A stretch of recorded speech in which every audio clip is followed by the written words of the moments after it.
And still the numbers grow. Officially 41 dead and more than 1,300 infected with the new virus, the majority in Wuhan, Hubei province, where this all began.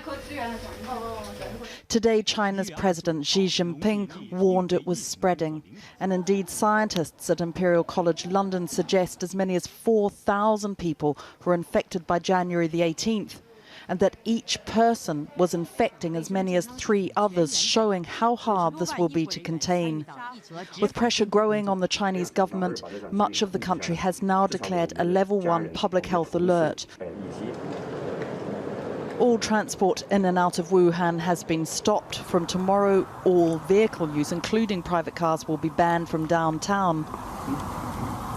In the city of 11 million, 6,000 taxis will be deployed to help people get around. It is in quarantine.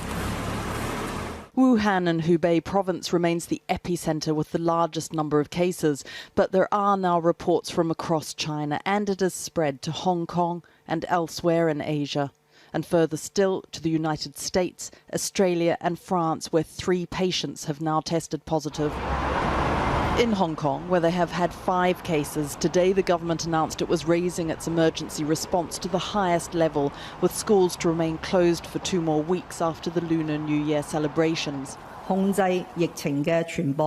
We need to step up our immigration control. We have to control the spread of the disease. First of all, we're going to stop flights and high-speed trains from Wuhan. We will wait until we're fully in control of the outbreak before we resume flights, as well as the high-speed train service. 31 people in the UK have been tested, but all are negative. Public health teams have been placed at Heathrow Airport in London for any passengers feeling unwell. And Channel 4 News understands that medical teams will also be placed at other major airports around the country over the next few days. Yet China remains the focus of this outbreak. In Wuhan, their medical facilities are being overwhelmed. They're now building 2 new hospitals to cope, and the Chinese military has sent in 450 medical staff.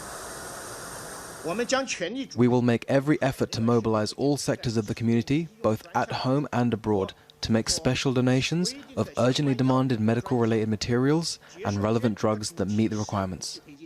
Unlike influenza, there is no vaccine for this new virus, which has never been seen in humans before. Experts are concerned about how it might mutate. The symptoms include a dry cough and a fever, but people can remain asymptomatic, unaware that they can spread the disease. Tonight, China announced it was suspending tour groups from leaving the country, and the French and Americans are planning to evacuate their citizens from Wuhan, with other embassies in discussions with the local authorities. The increase in the official numbers itself is not currently a sign that the crisis is worsening. It could reflect better monitoring and detection, but nobody is taking any chances. Victoria MacDonald reporting. Well, earlier I spoke to Ben Kavanagh, who's from Ireland and working as a teacher in Wuhan. I started by asking him what the situation was like in the city. Well, where I am is usually quite a busy street. But if you were to look outside now, you would have no idea it's Chinese New Year. It's like a ghost town out there. And I mean, how does that feel? It's hard to describe because there's nothing's ever prepared me for anything like this. It's as if I'm in a dystopian movie.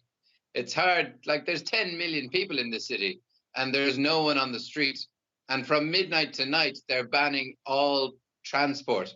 So no personal vehicles unless absolutely essential. So there'll be nothing out there tomorrow. Now, you seem quite calm, given what you're describing. Is there any sense of panic?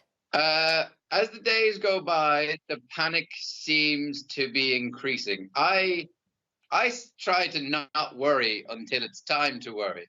There's no point worrying now. I'm not sick now. I'll worry if I get sick. But yesterday, in an American group chat, the people were freaking out a little bit. Today, just a few minutes ago, people in the British group chat, they were freaking out because the UK government don't appear to be doing anything, while the French and the American governments look like they're taking action for their citizens. Yes, now, I know your stories appeared in the Irish press. Have you heard at all from Irish diplomatic services? Are they giving you any advice? Are they getting in touch to see how you are? I haven't heard anything from anyone, but I also haven't tried to reach out because it's also Chinese New Year. So, consulates and embassies, they're not open today. But for Ireland, I haven't heard from anyone, but I haven't tried to reach anyone. I don't think it makes sense to leave. We're here. And if we left, we would feel better, but then we're only risking spreading the disease. You're there on your own, as I understand it. What, if any, precautions can you take, or are you being told to take, to prevent catching this virus? Well, the best thing to do is stay at home, but unfortunately, that's just not possible the whole time. So when you do go outside, I actually wear swimming goggles, would you believe it? Because that's how the doctors and nurses have been infected, because they're being infected through their eyes. They took precautions for their mouths with masks, but the doctors and nurses were infected in the hospitals through their eyes. So now when I go out, I wear 2 masks and a pair of swimming goggles. It looks silly, but it's the safest way to do it. And how often are you venturing out? Presumably you need supplies.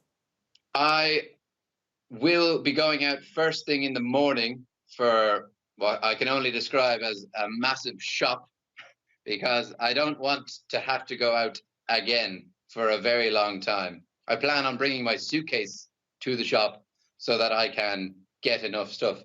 And that's it. After that, I don't plan on leaving for weeks. So you are literally anticipating having to stay in your flat alone with this stockpile of food ad infinitum at the moment? Yeah, that's it. I got a message from my work and all transport into Wuhan is indefinitely shut down. We don't know when. We have no idea when the end is coming. Because I assume even if you wanted to leave to try to make your way back home or somewhere else, you couldn't at the moment. No, that's impossible. That's why people are so upset. And the Americans and the British are very upset at the moment, because there is no way out. We're in a quarantine city, and that's just the way it has to be.